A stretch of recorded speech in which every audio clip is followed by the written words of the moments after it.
Jo crec que és de les poques competicions que tenim aquí al golf espanyol i català que pots jugar amb equip, amb companys.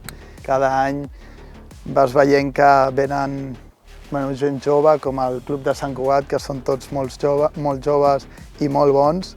I cada any hem d'entrenar més perquè per guanyar aquesta competició s'han de fer molt poques i això és de valorar.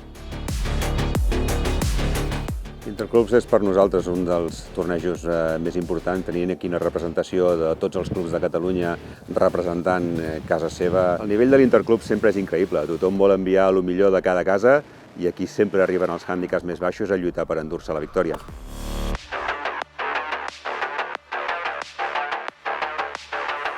La veritat que bona, no? Al final han guanyat la Copa Handicap, és veritat que aspirava a més, no?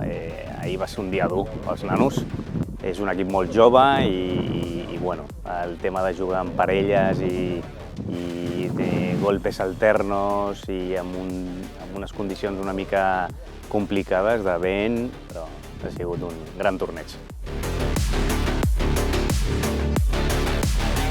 Doncs s'havia de jugar molt bé, perquè teníem 2 o 3 equips molt competitius, molt durs, que sabíem que no fallarien, però nosaltres el que sí que teníem clar és que havíem d'anar per totes i no podíem fallar, i així ha sigut. Pràcticament de les 6 targetes que teníem, 5 d'elles estaven entre les 10 primeres de tota la classificació individual, per tant amb això era molt difícil no estar a la lluita i així ha estat.